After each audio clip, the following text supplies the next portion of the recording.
Hai, hello, salam sejahtera Malaysia. Kali ini kita direct to the point saja. Saudara-saudara, mesti penyokong-penyokong Najib, penyokong bosku, mahu Najib dibebaskan. Mahu Najib keluar daripada penjara seawal boleh. Kalau bukan hari ini, esok. Tapi pendek kata, penyokong-penyokong Najib mahu Najib dibebaskan. Mereka mahu keadilan untuk Najib Razak. Tapi pada akhirnya ini satu lagi berita tergempar untuk Anwar Ibrahim. Ini disebut ataupun dikeluarkan kenyataan daripada bekas ketua SPRM sendiri, bekas Pesuruhjaya SPRM sendiri. Jangan belit Anwar, bebaskan Najib jika dia tak salah, kata Latifah. Adakah kenyataan ini sebenarnya ingin coba untuk perangkap Anwar? Adakah sebenarnya Latifah ingin membuat satu kenyataan yang boleh mengubah mindset rakyat Malaysia bahwa Anwar sebenarnya boleh membebaskan Najib, ataupun Anwar sebenarnya tahu Najib tidak bersalah tapi beliau sengaja tidak mahu Najib dibebaskan? Nah, itu menjadi pertanyaan saya dan saudara-saudara terutamanya. Perdana Menteri Anwar Ibrahim dicabar untuk membebaskan Najib yang sedang menjalani hukuman penjara 6 tahun atas kesalahan rasuah dan salah guna kuasa. Bekas Pesuruhjaya SPRM Latifah Koya melontarkan cabaran itu melalui episod kedua podcast Straight Talk terbitan Malaysia Kini dan Kini TV ketika diminta mengulas kenyataan Anwar sebelum ini. Latifah menyoal Anwar yang menyifatkan beberapa pendakwaan berprofil tinggi pada 2018 dilakukan secara tergesa-gesa dan dicemari oleh racun dan permusuhan. Siapa yang dia maksudkan? Siapakah kumpulan atau individu yang bertanggung jawab menjalankan dendam sebegitu? Adakah dia mempersoalkan integriti mahkamah? Berapa banyak hakim yang telah mendapati Najib bersalah dan menghukumnya? Jika Anda mengatakan ini adalah pendakwaan yang berniat jahat, maka Anda telah merendahkan keputusan mahkamah tertinggi. Jadi, maksud saya cabar dia untuk lepaskan Najib jika dia kata ini penuh racun. Jadi persoalannya, kalau perkara ini salah, kenyataan daripada Latifah Koya ini salah, adakah Anwar akan mengambil tindakan pula terhadap Latifah Koya? Mungkin menyaman beliau dan sebagainya. Kita pun tak tahulah, tapi kita nantikan saja apa yang berlaku seterusnya. Hai, hello, salam sejahtera Malaysia. Selamat datang ke channel Fels Lifestyle. Terima kasih kerana terus setia dan terus bersama di dalam channel ini.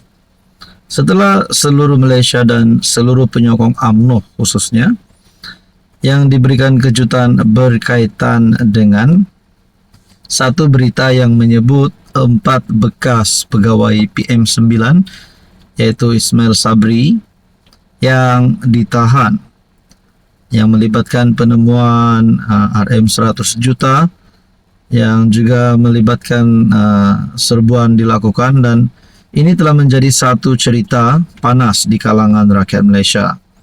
Tapi di saat ada timbul berita ini keputusan Zahid Hamidi yang pasti menggemparkan. Disangkakan Zahid pecat Ismail Sabri kah kalau beliau bersalah, ataupun mungkin ada keputusan lain yang Zahid lakukan. Tapi tidak, ini adalah keputusan Zahid yang terkini.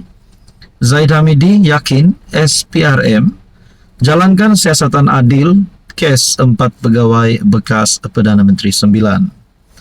Timbalan Perdana Menteri Ahmad Zahid yakin pihak SPRM akan menjalankan siasatan dengan lengkap berhubung penahanan 4 pegawai yang mempunyai kaitan dengan bekas Perdana Menteri ke-9 Datuk Seri Ismail Sabri Yaakob. Beliau yang juga Presiden UMNO berkata, sudah tentu SPRM menjalankan siasatan dengan penuh keadilan dan berpegang kepada integriti yang menjadi pegangan agensi tersebut. Kita yakin bahawa SPRM akan menjalankan segala proses perundangan dan siasatannya lengkap. Kita harap mereka melakukan keadilan, dan kita harap bahwa credibility yang selama ini adalah sesuatu yang menjadi garis bawah utama kepada SPRM akan dapat dipegang dengan penuh integriti. Ditanya mengenai keadaan bekas naib Presiden UMNO yang dimasukkan ke hospital pada pagi Sabtu itu, Ahmad Zaid berkata, setakat ini beliau belum berkesempatan untuk melawat, namun akan melakukannya dalam masa terdekat.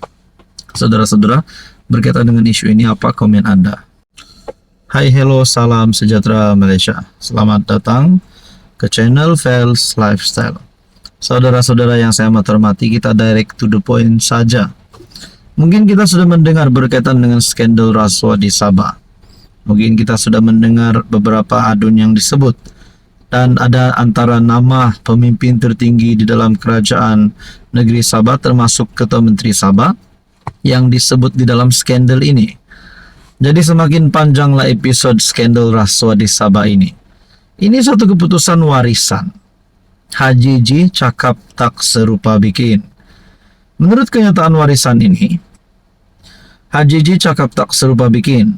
Inilah pandangan terus terang Ketua Penerangan Warisan Aziz Jaman mengenai gesaan Ketua Menteri Sabah Haji G Nur agar penjawat awam mengelak rasuah dan salah guna kuasa. Dia berasa lucu bahwa Haji G dengan yakin menyatakan bahwa tren sekarang CCTV ada di mana-mana, rakyat sendiri yang menjadi CCTV. Saya harus memuji keberanian Haji G kerana memberi nasihat tentang integriti kepada penjawat awam. Katanya dalam satu kenyataan. Bagaimanapun Aziz menyatakan bahwa rakyat Sabah tidak melupakan kenyataan Haji G sebelum ini, di mana beliau mencadangkan bahwa dana yang dibincangkan dalam video yang membabitkan adun Sabah boleh menjadi derma politik. Aziz menambah bahwa kenyataan Ketua Menteri, jika wakil rakyat hanya bergantung pada gaji mereka, mereka tidak cukup makan pun, telah menjadi bahan cemuhan. Merujuk kepada ucapan Haji G pada Majlis Amanat Tahun Baru di Pusat Konvensyen Antarabangsa Sabah SICC, Aziz bertanya, adakah Ketua Menteri terbabit sedar bahawa kepercayaan rakyat bukan dibina semata-mata melalui ucapan, sebaliknya melalui tindakan konkret. Ketulusan bukan sekadar slogan yang disebut dalam majlis rasmi, tetapi harus dibuktikan dengan keberanian untuk bersikap terbuka terhadap sebarang siasatan dan dakwaan. Rakyat tunggu jawapan. Aziz juga berkata Menteri di Jabatan Perdana Menteri Undang-Undang dan Pembaharuan Institusi Azalin Othman menyatakan di Parlimen bahawa SPRM telah membuka 2 kertas siasatan yang kini dalam semakan oleh timbalan pendakwa raya. Adakah Haji G telah dipanggil untuk memberikan kenyataan apakah status kertas siasatan? Adakah mereka telah dirujuk kepada timbalan pendakwa raya? Dia bertanya, adakah salah satu daripada kertas siasatan ini berkaitan dengan aduan terhadap Haji G juga? Lebih membingungkan, sementara rakyat menuntut ketulusan, Haji G kelihatan terlalu defensif dalam melindungi mereka yang terjerat dalam skandal Sabah. Jadi saudara-saudara, mengenai video yang dikeluarkan oleh pemberi maklumat yang mendakwa telah merasuah adun untuk mendapatkan lesen cari gali mineral, Haji G mendakwa ia cubaan untuk menjejaskan pentadbirannya. Pemberi maklumat itu juga telah dituduh menjadi sebahagian daripada kartel yang bertujuan untuk memonopoli aktiviti perlumbungan di Sabah.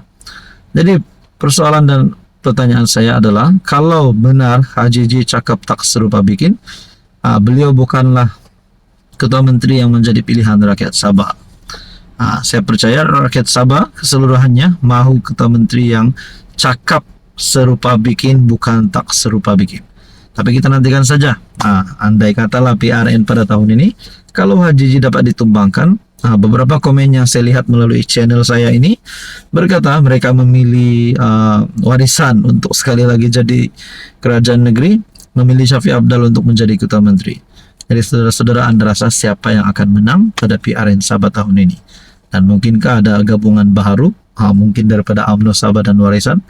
kita nantikan saja. Ataupun mungkin juga JRS akan kekal menjadi kerajaan negeri. Apa komen Anda?